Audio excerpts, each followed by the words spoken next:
Welcome to the Class Exam 1 Review and Practice Problems session.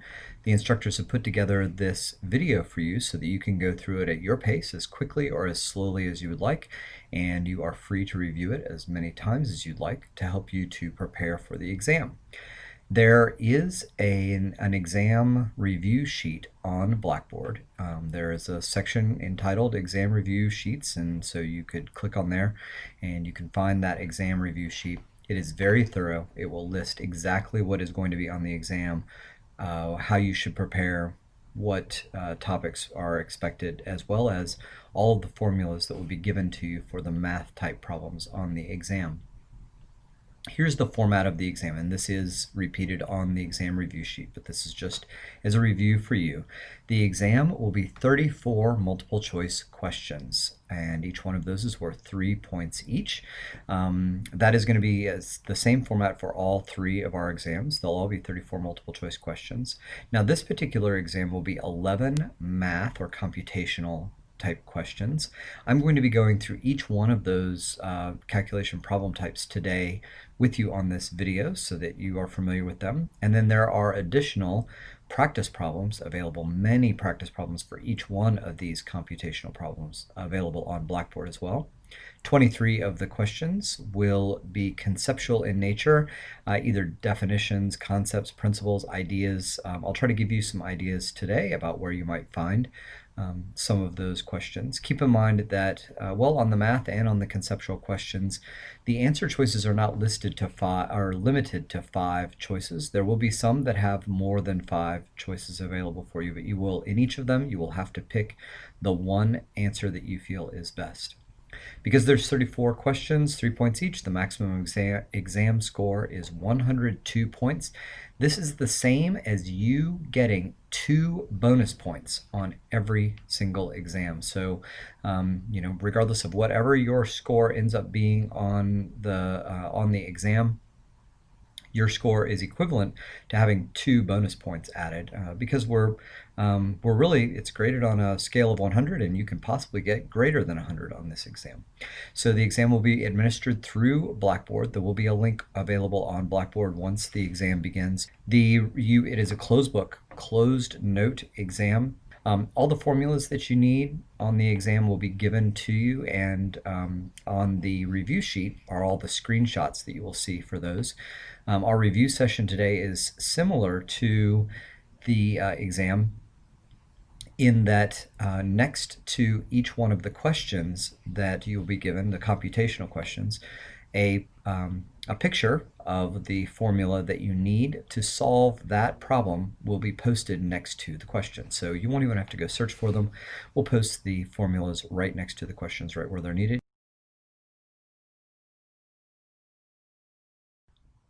The sections of the book and the course content that is being tested is listed on the exam review sheet. We'll go through that in a few minutes, and so you should have those available. Any content that you need from Blackboard, so that would be class slides, PowerPoint slides, practice problems, any other resources that are on Blackboard that you would like available offline while you study for the exam. You need to download those now so that you have those available. Download them onto your computer, onto a USB drive. The Blackboard content will be removed and disabled prior to and during the exam testing sessions. This is to provide some consistency and some equity among the testing conditions for all of the different students. It also gives us a little bit of control over academic honesty issues. Additionally, the assistants and instructors will not be available to answer questions once the exam has begun. This is one way that we're able to establish some equity among all of the different students. So if you have questions about your studying, about the material, about practice problems, or would like some help with that, make sure that you see the assistants or your instructor sometime prior to when the exam sessions begin.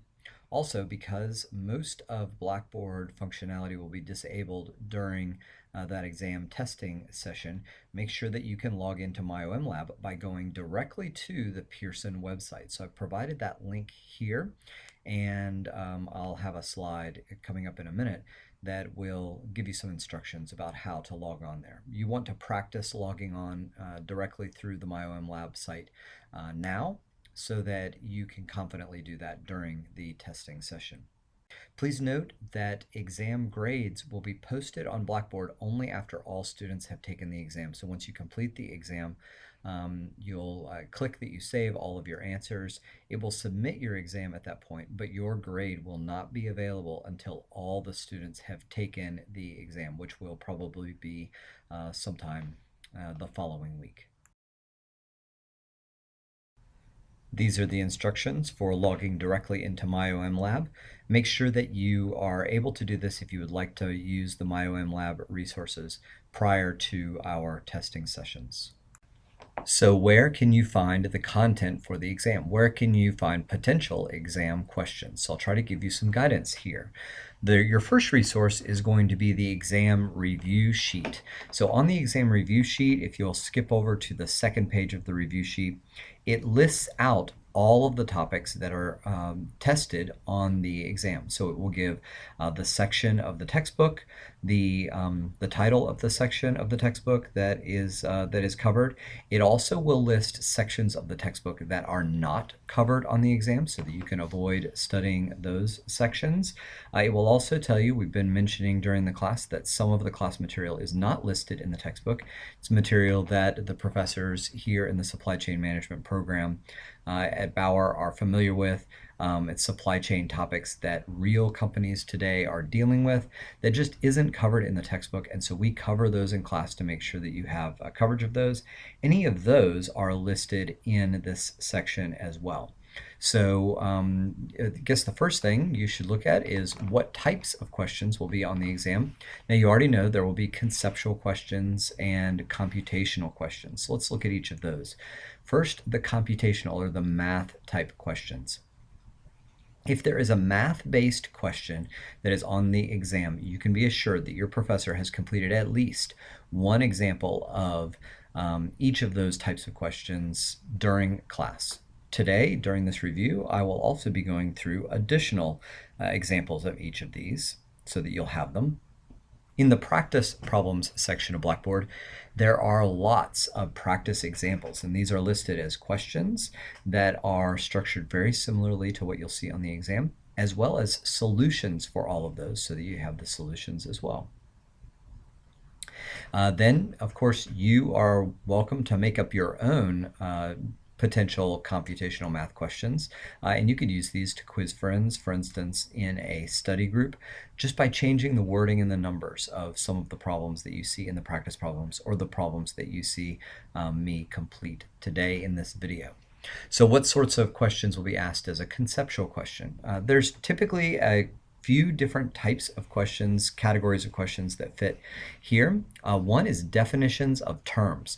So anytime that you see a definition of a term that is posted on one of the PowerPoint slides that we presented during class, where it lists the term and then has a colon or something similar to that and then defines that term, that is definitely a possibility for an exam question. There's a couple of different ways that we will typically word those questions. One would be the best definition for whatever that term is, and then it would list several different definitions, and you would have to pick the best definition. Another way of structuring that question would be the term that is most closely associated with, and then it would list the definition is, and then it would list several different terms. You would have to pick the term that matches to that definition. There's also several lists of items that you'll see in the PowerPoint slides. So as we're going through the PowerPoints, as you go back through your notes, the PowerPoint slides that we presented in class, many of the slides will have a category of knowledge about supply chain, and then it will list several different terms or several different principles or several different characteristics about that particular term, and those will be listed as bullet points underneath the main item. Those are lists of items. And these are also very easy for us to test. This is very similar to many of your classes. Many of your professors will do the same thing. A couple of ways we will answer this is by, or ask these type questions would be, this particular supply chain management principle includes all of the following characteristics except, and then we would list all of the different characteristics, but then we would add in one that really isn't a characteristic of that. And then another way of wording it would be to say which one of the following is included within this particular principle, where we would list the main idea, and then we would list one of the things that applies to that along with several detractors, and you would have to pick the correct one. There's also just supply chain management, organization of ideas. One of the major ones that we talk about all the way through the course is the idea that we think of supply chain as plan, buy, make, and deliver, and then return. And so those sorts of organization of ideas, how different principles within supply chain are connected to one another, how managers deal with supply chain management ideas or concepts, or how they make decisions. Those are ideas that could be used as a conceptual question as well. Those are things that were covered during our class sessions together, and most likely your instructor gave some sort of an example about how that supply chain management works during class that would have explained those items. So how to study for these types of questions that are going to be on the exam. We need to let you know, exam questions will come directly from your class notes, directly from the PowerPoint slides. When we take exam questions from the PowerPoint slides, we will not change the wording that is used on the PowerPoint slide.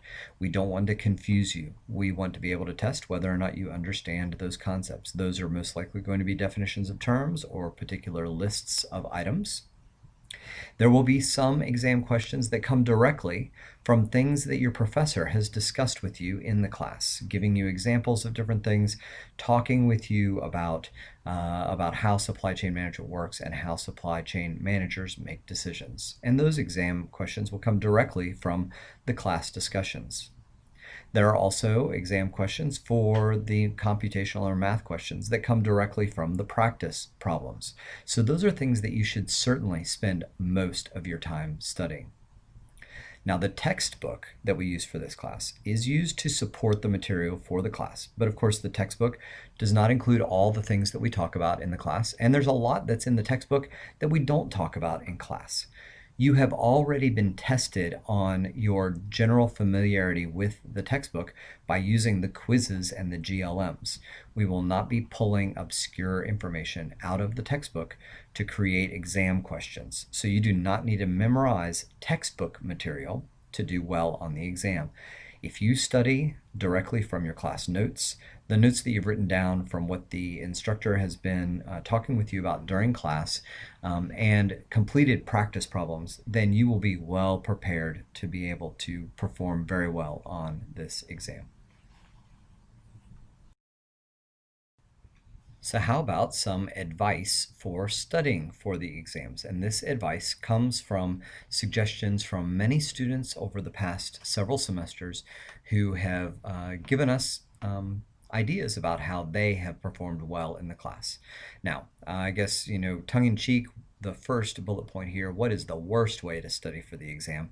Now, this has been proven in research on college students that the absolute worst way to study for an exam is to sit down with your notes and read them over and over and over and over and over, hoping that just by reading your notes, you will somehow be able to remember them when you come in on the exam. That has been shown scientifically to be the worst way to study for an exam. It does not help students to recall information, as well as other methods that are a lot more powerful. So, what are some of the best ways to study for an exam? So there's several here, and these techniques have also been proven in research on college students to help students perform very well on exams. So one is to rewrite your notes, but not just copying your notes. Don't just take your notes and copy them, or take the PowerPoints and write the words out that's already printed out on the page. Take a look at your notes and then rewrite your notes, but rewrite it in your own words and try to explain it as if you were explaining it to someone else. Now that takes a little bit more effort, but by doing that, you're going to actually encode that information into your brain, making it much more likely that you'll be able to recall it. Another thing you can do, which many of our students do, is to create a topic outline of all your notes. This will give you good main ideas about the material, how the material fits together, the different parts of the material that interact with one another. This will really help you as well on those computational questions where we're looking for supply chain management relationships and concept type questions. By creating a course outline or a topic outline, it's going to really help you to understand how those topics mesh together. You can also create your own sample exam questions. Now, on the previous slide, as I was talking with you, I told you what types of questions are going to be on the exam, gave you examples of each of those exam problem types, and you could actually go through your notes, go through the PowerPoint slides, and you could actually create for each exam, for this exam and for the other exams, you could create dozens of different exam questions that could potentially come from those slides. And chances are you're going to have a lot of those exam questions that are actually on the exam. And so this is a great way you can use those sample exam questions within a study group. Now, research has also shown that students that join a study group tend to do better on exams than students who don't. Now, realize that there are personality-wise, there are some students who prefer to study by themselves, but I will encourage all students for part of your study time to join a study group. And here's kind of how that would work. You would get together with a group of fellow students taking the class. You would print out all of the practice problems without the answers that we have provided on Blackboard, then cut those into strips so that there's just one practice problem on each page. Then for instance, assign certain lectures to each one of the study group members where they would create exam questions based upon that particular lecture. You'd bring all of those problems and questions together, one question on each page, put them in the middle of the table, shuffle them all up, pull out one question at random, and then try to figure out the answer to that question as a group. By pulling out the questions at random, you will actually mimic the way that the exam will appear to you, because the exam will be giving you questions in a random order as well. So you'll be able to mimic what it would be like on the exam, with exam questions that are likely to be actually on the exam. And of course, it's our intention that you would be able to practice math problems using the practice problems. Do not look at the solutions. Really try to solve those math problems using only the formulas that are given on the exam review sheet, and practice those math problems. Practice them and keep practicing them until you feel very confident with those math problems. It's our intention as instructors and with the exam that those math problems should be very easy to you. You should have practiced them enough to where that should be sort of the sure thing on the exam, the thing that you feel very confident about that you would be able to get correct, because they are definitely going to be on the exam, and the format that they're going to be there has already been given to you. Now, there are some things that you will probably want to be memorizing, for instance, definitions of terms or lists of particular items. And to do that, you're going to want to use an effective memory technique. Keep in mind, just reading the lists or reading your notes over and over again is not an effective technique for memorization. But there are several different techniques that are available. So one is to create an acronym. Now, many of you have done this before, where you have created an acronym for the terms that are in a list. And so you could do this, creating your own acronym. There are also several very powerful memory systems. And the names of some of them, some of my favorites are the link and story methods, the number or rhyme mnemonic methods, or the room and room system. You can certainly look up those methods on Wikipedia, and Wikipedia will tell you how to use those things, sort of teach you how to use those things. There's also a website called www.mindtools.com, and they provide guidance, and they provide little online courses for each one of these techniques. Learning these techniques will help you in all of your classes. So there is no one at Bauer who gets any sort of kickback or any sort of compensation from www.mindtools.com. It's just that that is a website that has been around for quite a while and does a good job of teaching these memory techniques. And it might be something that is that's interesting to many of you to go out and try to use. And as I mentioned, using these memory techniques should help you not only in this class, but will also help you in all of your other classes that you take at Bauer. So here's how it works. You go to www.mindtools.com. You will click on the Toolkit link, which will pull down this pull-down menu of categories. You will then click on the Learning Skills category. Then you will click on the Memory Techniques link. And finally, you will click on the article that you are interested in. I mentioned to you that I like the number and rhyme mnemonic technique. I like the room and room system, and I like the link and story methods, although there are several different articles there. I have contacted www.mindtools.com, and they confirmed to me that the first 3 articles that you open are free. After that, you can sign up for a subscription with their website. They offer the first month for $1, and there are thousands of different articles that are available here to help you with your studying and help you be able to absorb classroom material better. And if you do subscribe, they do offer a 25% student discount. You can either email them for that discount, or they mentioned to me that if you just sign up with a .edu email address, they will give you the discount automatically. Now, you do not have to subscribe to their website. Like I said, the first 3 articles are free. I've given you 3 suggestions of ones that I would look at first. Then, of course, their first month is very inexpensive, just $1. So you would have access to quite a few of those articles and resources if you wanted more than that. Of course, any of these techniques you could also look up on Wikipedia, or just do a Google search and learn about them there as well. You can definitely just use this website as a resource to find topic titles that you could then search for on the internet.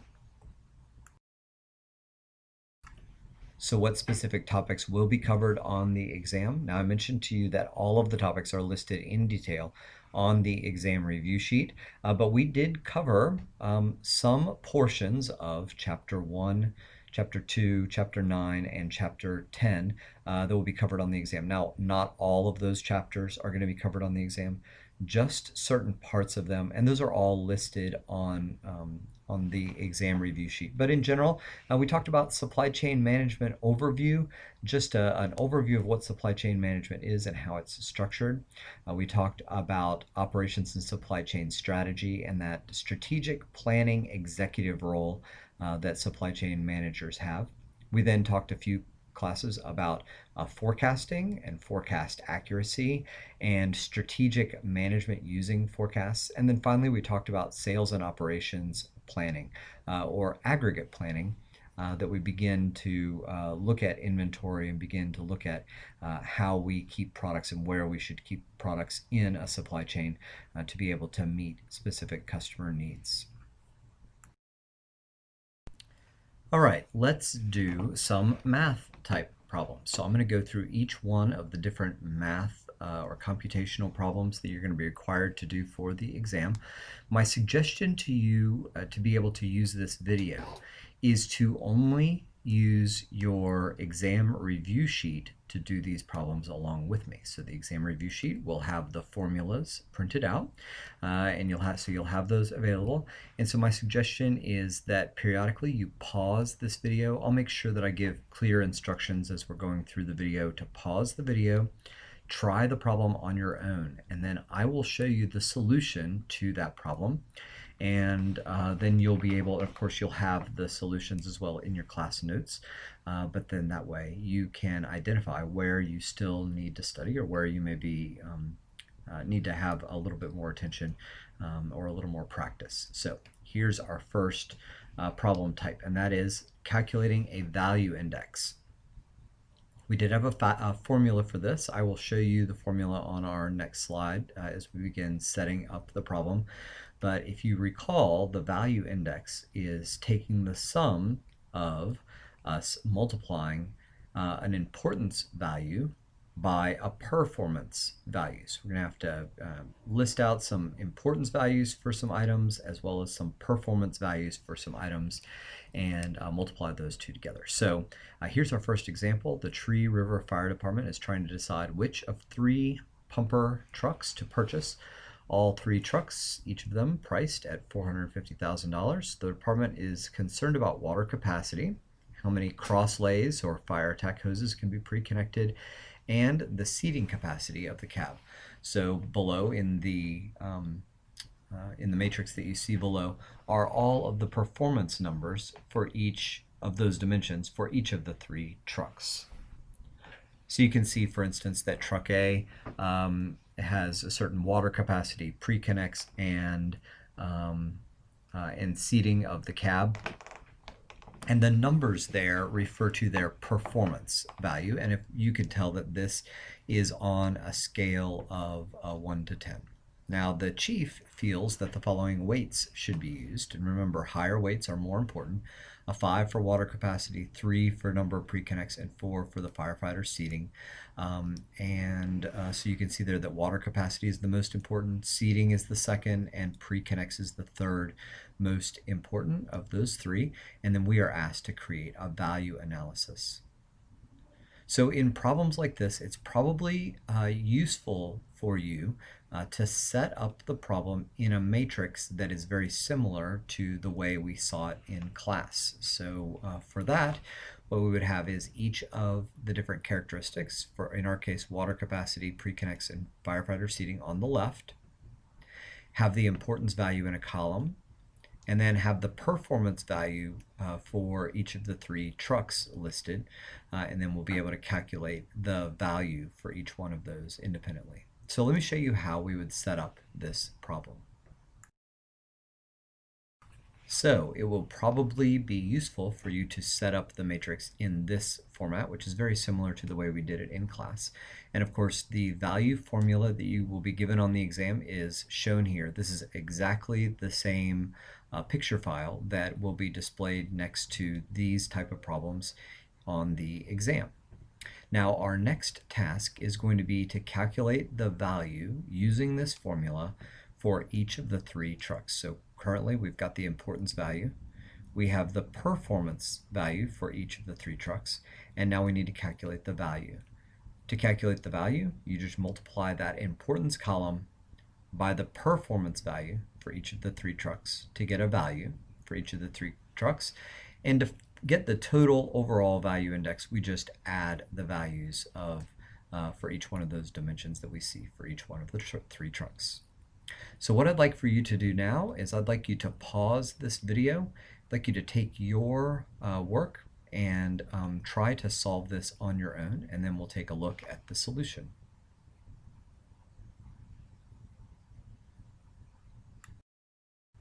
So here's the solution. Let's walk through a few of these numbers and make sure that you know where they came from.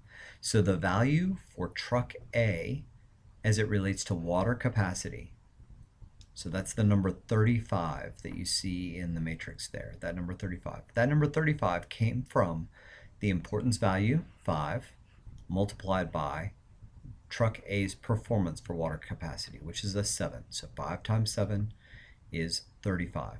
How about let's look at truck B for performance for pre-connects. So truck B for pre-connects, let's find its value. So the importance for pre-connects is a 3. The performance for truck 3 or truck B is an 8. So 8 times 3 is 24. That's where the 24 comes from. Same thing for instance, truck A for firefighter seating. The importance is a 4. The performance is a 7. 4 times 7 is 28. We then simply add up the values for each of those trucks. So for truck A, it's 35 plus 30 plus 28, which gives us 93. For truck B, it's 40 plus 24 plus 24, which is 88, and so forth. And then when we are choosing the pumper, one of the questions that you would be asked on the exam is which of those trucks would we prefer, or which one creates the most value? And that would be, in this case, truck A. So anytime you have a higher value index, that is a more preferred option. Anytime performance is higher, it means it's performing better. Anytime that you see an importance value that is higher, that means it is more important. So higher value for truck A means that the highest value index for truck A means that that is the preferred option in this problem. All right, let's do some forecasting examples. Now, just as a reminder, the only forecasting methods that are going to be on the exam are the ones that I'm going to be showing you here in this presentation. They're the same ones that were shown to you in the classroom, and it's listed there on your exam review sheet. Now, in the textbook, there are several other methods for forecasting, as well as more detailed representations of some of the methods that we're covering here, but those you should not study for the exam. You should definitely just focus on the forecasting methods that we're showing here, because these are the ones that are going to be on the exam. So first we'll do some basic forecasting using some moving averages. So here's the example. The Elm Lake Fire Department wants to forecast the demand for structure fires. The last 5 years of data are shown below. And so it shows there year 1, 2, 3, 4, 5. So now remember, we're going to assume we are standing in year 5. The most recent demand was 13. In other words, in this year that we're in, year 5, there were 13 structure fires. We are trying to forecast how many structure fires should we plan for next year. So we're going to use 3 different forecasting methods: the naive forecast, a moving average forecast, and then the weighted moving average forecast. Now here's how the problem might appear on an exam. So in this case, what you'll be given is the problem statement, and you will be given some data, and you will also be given this screenshot of the formulas for forecasting. So everything you need is right here on this page. And of course, the problem here is asking, what is the naive forecast for year 6? So you're supposed to use the naive method of forecasting. So I would like for you to pause the video here, and I would like for you to work this problem on your own and find the naive forecast for year 6 given the demands that we're showing here in this slide.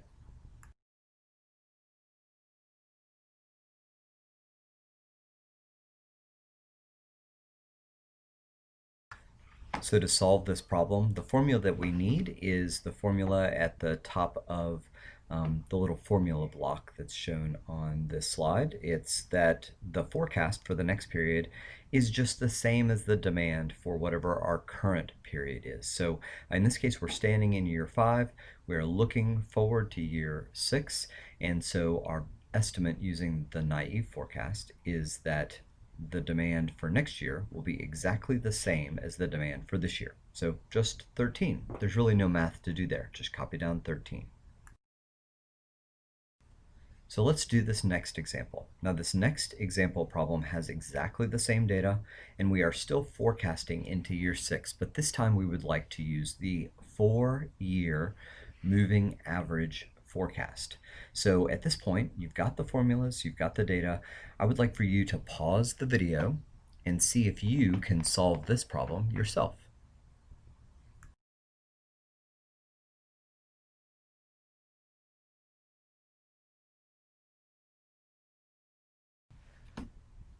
So the secret to solving problems like this is knowing what year you are standing in. So in this case, we are standing in year 5 and we are trying to forecast into year 6.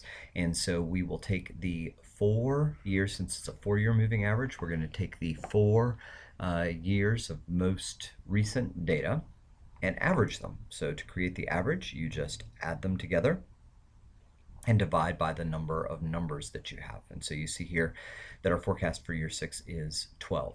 Now, had we had a 5-year moving average, then we would have taken all 5 years and averaged those numbers together.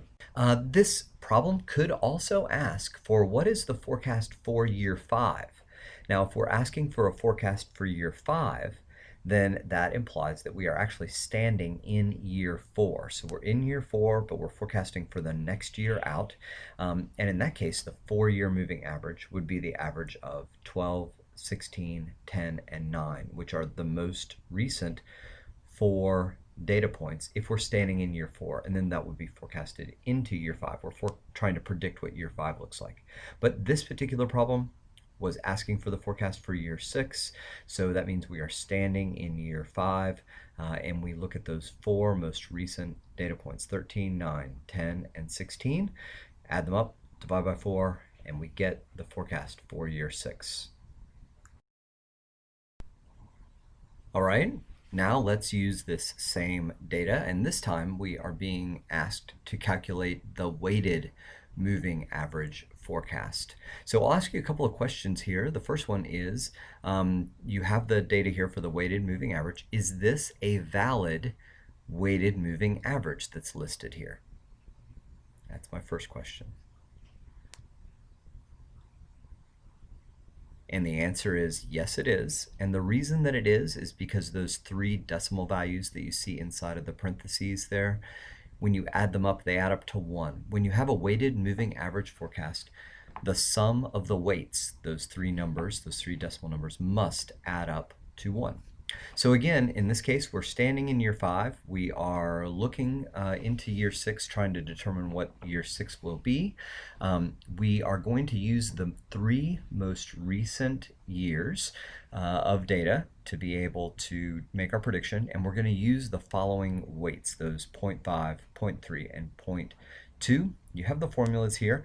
Why don't you pause the video and you give it a try yourself, and then we'll come back and take a look at the answer.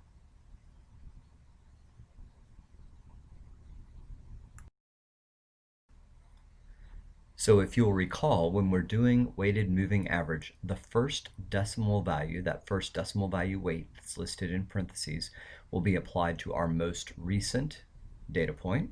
So that's the 13. The second one, that 0.3, will be applied to the next most recent data point, which is year 4. So 0.3 times 9. And then 0.2 will be applied to the next most recent, which is the data for year 3, which is 10. So if we take 0.5 times 13 plus 0.3 times 9 plus 0.2 times 10, we get the answer to be 11.2. So 11.2 is our best estimate for year 6 then. Now, as you can see here, you may need to use some scrap paper, some scratch paper, in order to do some of the calculations by hand on paper. You can definitely request scrap paper or scratch paper from the CASA Testing Center. They will allow you to use that. Of course, you'll need to return that to them at the end of the testing session. Let's take a look at a couple more iterations of this. What if it was asking for the weighted moving average forecast, and let's say that we had the same 3 weights here, but in this case they were looking for the forecast for year 4 instead of the forecast for year 6. So if we're looking at the forecast for year 4, then that implies, for this example, that we're actually standing in year 3. So if we're currently in year 3, then year 4 and year 5 have not happened yet. We're standing in year 3, and we need a forecast for year 4. And so in that case, the most recent 3 data points would be 10, 16, and 12. We would take 0.5 times 10, 0.3 times 16, 0.2 times 12. Now, this problem could have been worded as a weighted moving average forecast for 4 numbers or for 5 numbers, and in those cases you would be given 4 or 5, depending on the case, 4 or 5 decimal values listed there. So because this is a 3-period weighted moving average, you're given 3 weights or 3 decimal values. If you were given or asked for a 4-period weighted moving average, you would be given 4 decimal values there. And if you were asked for a 5-period weighted moving average, you would be given 5 decimal values. Remember that regardless of how many decimal values you're given, in a weighted moving average forecast, the sum of the weights must equal 1. Now let's do an exponential smoothing forecast for year 6.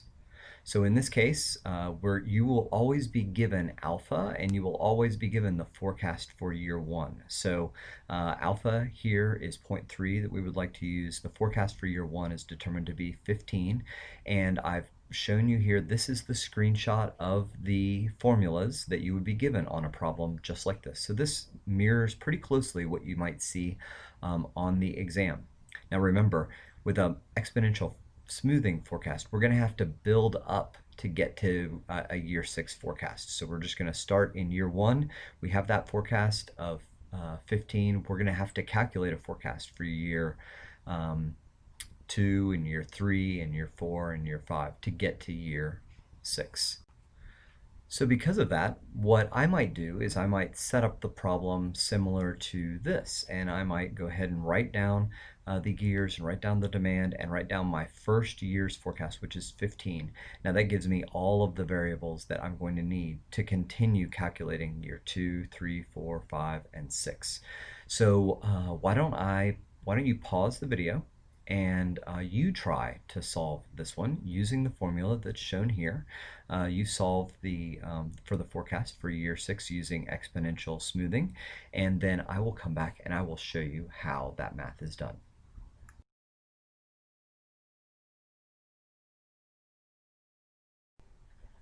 Okay, because exponential smoothing is a forecasting method that builds up, in other words, it's dependent on all of the previous forecasts in order to make a forecast for the next period. It's very important when we're doing this math to recognize where it is that you are standing, or what is the current year. So in our case, the forecast for year 1 has already been given to us. The forecast was 15. Of course, like all forecasts, that forecast is wrong. The actual demand was 12. So we had some error involved there. So now we are standing in year 1, or the current year we're going to think of as year 1. The current demand is 12, and our most recent forecast was 15. And we are going to have to forecast into year 2. So from the formula on the right, ft plus 1, the current time is year 1, and so we are forecasting into year 2. So this is going to equal alpha, which is 0.3, multiplied by our current demand, 12, plus 1 minus alpha, 0.7, times our current forecast, or the forecast that was given previously for our current year. So that is 15. When we do that math, we find our forecast for year 2 to be 14.1. And again, that forecast is wrong. We forecast 14.1, but the actual demand is 16. So now we move to year 2. So now our current year is year 2. The current demand is 16, and the forecast for our current year is 14.1. We put those numbers into the equation, so 0.3 alpha times our current demand, 16, plus 1 minus alpha, 0.7, multiplied by our current year forecast, 14.1, gives us our next year's forecast, or the forecast for year 3. So now the forecast for year 3 is 14.67, and once again, just like all forecasts, this forecast is wrong. Our actual demand is 10.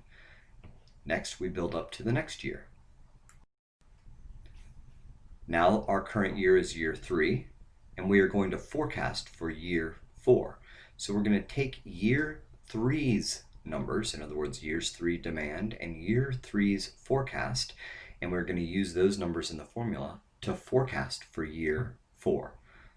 So you can see the math here, 0.3 times 10 plus 0.7 times 14.67 gives us 13.27, and we go to the next year. Again, the same math follows. We are now standing in year four, or our current year is year four. We're forecasting into year five. And so here you can see the math, and we get a forecast for year five of 11.99. So we forecasted almost 12, 11.99. Our actual demand was 13, and now we need to forecast into year six. And so we're going to use that same math again. We're going to say the forecast for year six will equal alpha, 0.3, multiplied by our current demand, 13, plus 1 minus alpha, 0.7, multiplied by our forecast for our current year, which was 11.99, and that will give us our forecast for year six. And here we see that math. So our best guess, using exponential smoothing forecast for year six with alpha equals 0.3 and the forecast for year one determined to be 15, our best forecast for year six is 12.29.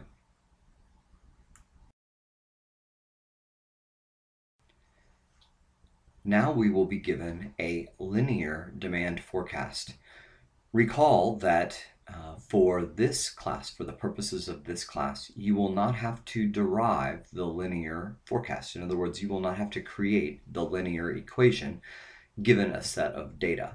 So that is not something we're doing for this class. In this class, you will always be given the demand forecast equation, and you will simply be asked some questions about that equation. So let's take a look at this. So here, demand equals 37 plus 8x. X is the desired forecast period. Now, one question that might be asked on the exam would be, how much is the demand expected to grow every year? And so in this case, the amount that the demand is expected to grow is by 8. So the number there, the slope number in front of the x value, is how much is expected to grow. If that were a negative number, in other words, if the equation were 37 minus 8x, then that would be a situation where the demand was expected to decline, and it would be expected to decline by 8 units each year. But in this case, with these linear demand forecasts, then the demand is expected to move at a constant rate over time. And in this case, every year it's going to increase by 8 units.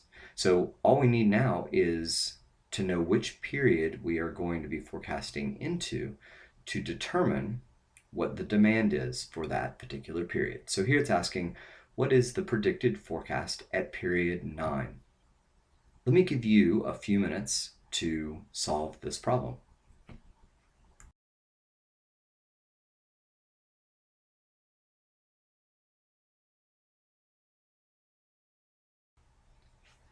To solve this, all we do is enter the period that we are interested in into our equation. So in this case, it's 9. So our demand forecast is 37 plus 8 times 9, or 37 plus 72. This gives us a forecasted demand of 109 in period 9.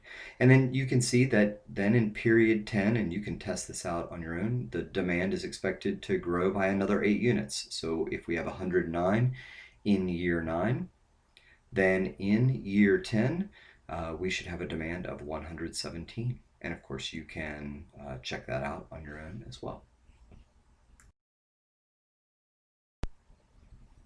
All right, let's take a look at some problems dealing with measuring forecast error. So let me give you a little bit of a review of forecast error. If you'll recall, every forecast will likely be wrong. And that's just one of the part of the nature of forecasts. And as you've just seen, there are many different forecasting methods, and the ones that we're doing for this class aren't even all of the different forecasting methods available. There are dozens of different forecasting methods that are used in a variety of different scenarios. So the question is, well, how do you know which forecasting method to use?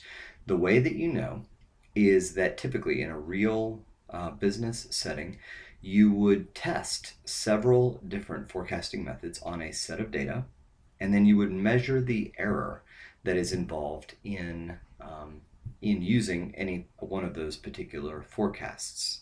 There are some companies that prefer one particular type of error measurement.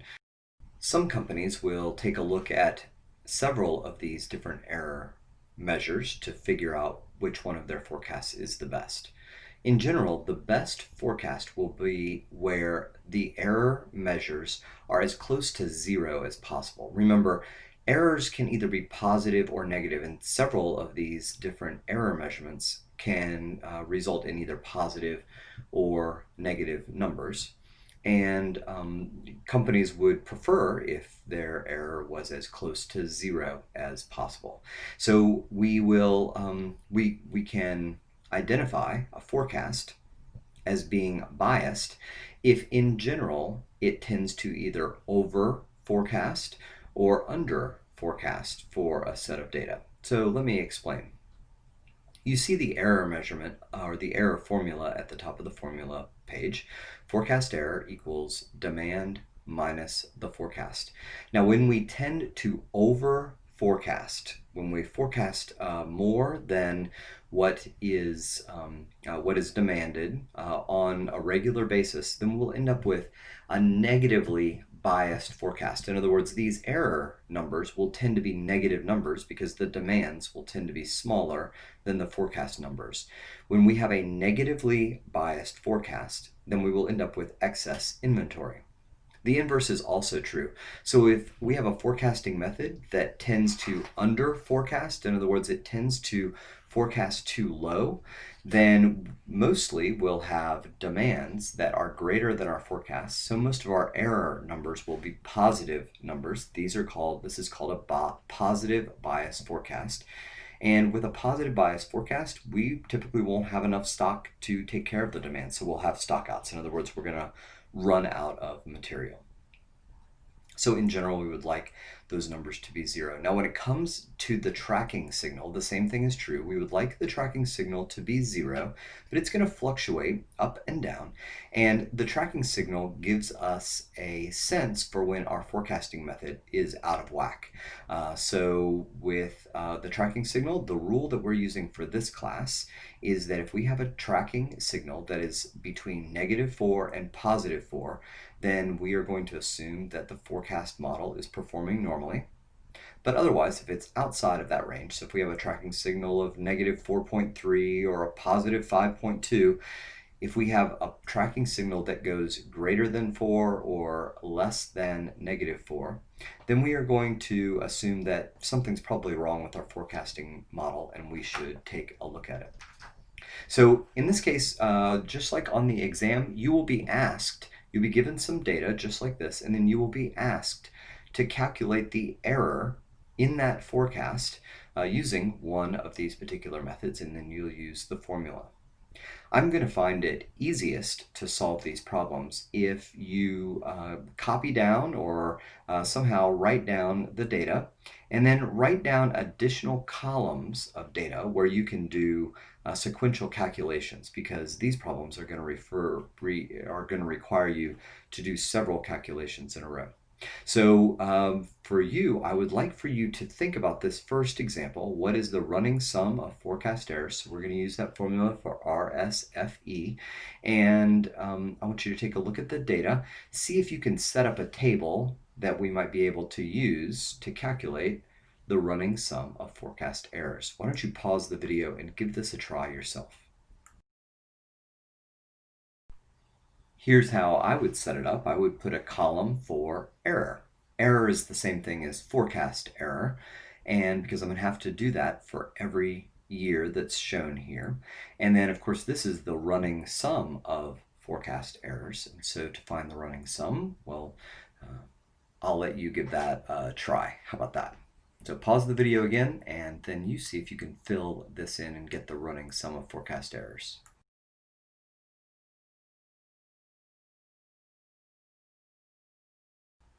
All right, here's what you should have found. we're going to calculate the error. And remember, the errors can be positive or negative. So when you calculate forecast error, use the formula that's shown here. It's going to be the demand minus the forecast. So you can see here in year 1, 12 minus 15 is negative 3.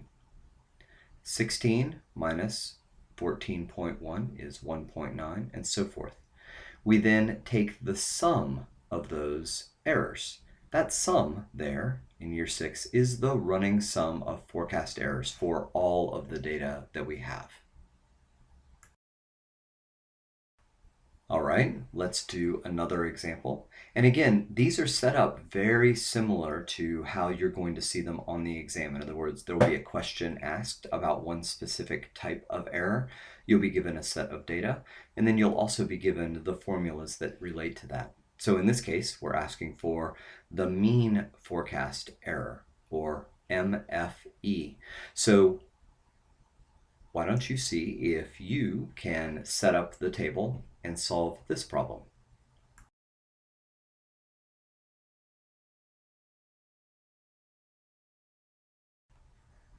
Here's how the table would be set up again.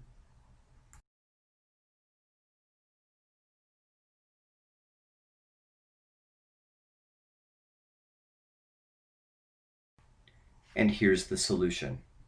We have to find the forecast error for each of the years. We add them all up and then divide by the number of years that we have. That's how the formula is written. It is simply the average of all of the forecast errors. And this mean forecast error can either be a positive number or a negative number. In this case, it's a negative number, so we know we have a negatively biased forecast.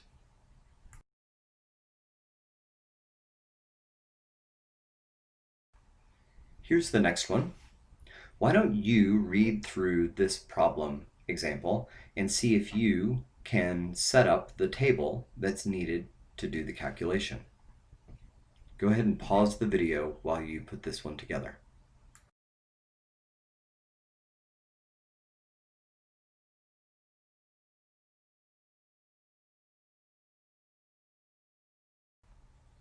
Here's the table that you're going to need.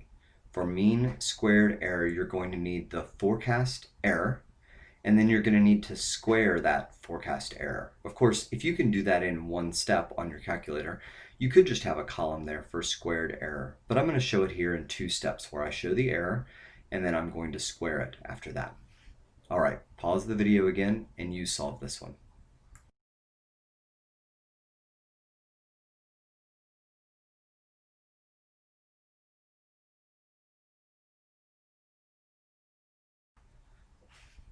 Okay, in this case, the error numbers can be positive or negative, but then when we square them, notice that they all turn positive, because when you take a negative number and multiply it by itself, it's going to turn into a positive number. And all we're asking for in the mean squared error is the average of all of those squared errors. So to get that, add them all up. It equals 53.67. And then divide by the number of years that we have. So divide by 5. It gives us a mean squared error of 10.73.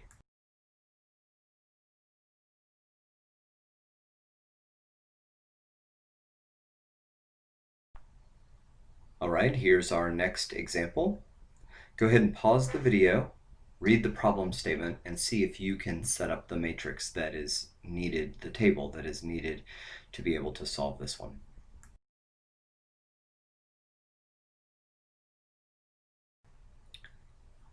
Here's what yours should look like. In this, for the mean absolute error, all we need is the absolute error. So that's the column that I've placed here. Go ahead and solve this problem.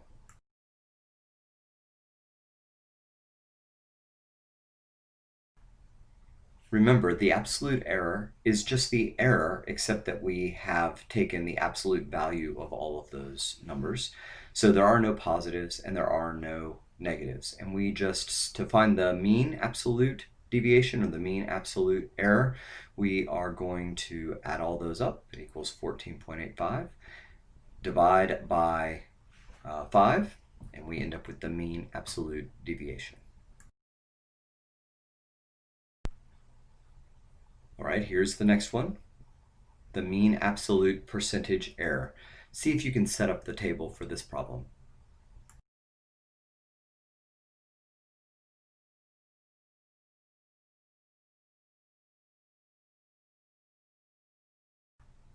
For most of you, for this problem, you're actually going to need two columns. One to calculate the absolute error, and the next one to calculate the percentage absolute error. And the percentage absolute error is listed there in the formula.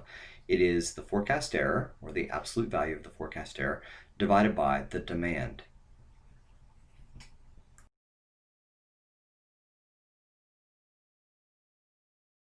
So here is the solution. The absolute percentage errors are given here. They're all given here in decimal format. You will add them up and then divide by the number of years that we have. So again, dividing by 5, and we find that the mean absolute percentage error is 0.2776, or 27.76%.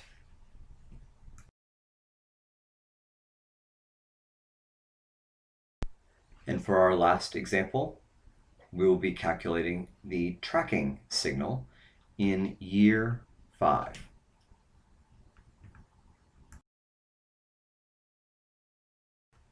So for this problem, the tracking signal is the running sum of forecast errors divided by the mean absolute deviation. So we're going to need to find the errors so that we can find the running sum of forecast errors. And we're going to have to calculate the absolute error, which is the mean absolute deviation. So that's why I've set up these two columns here. I'll give you a chance to try to work through this one.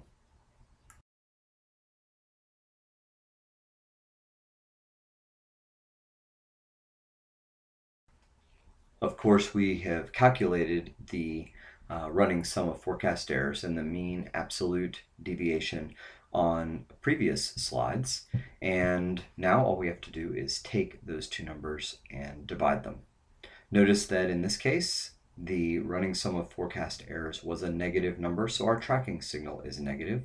The follow-up question for a problem similar to this would be, is there something wrong with this forecast? And the tracking signal here is between -4 and +4, and so by the rules that we're using in this class, then this indicates that this forecasting method is operating normally for right now.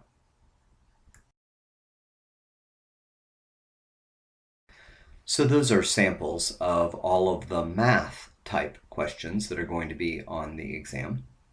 And you can find more examples of those in the practice problems section of Blackboard. I'm going to strongly encourage you to look over the exam review sheet, which will list every topic that is going to be covered on the exam. And as a reminder, all of those topics were covered during class in using the PowerPoint slides by your instructor.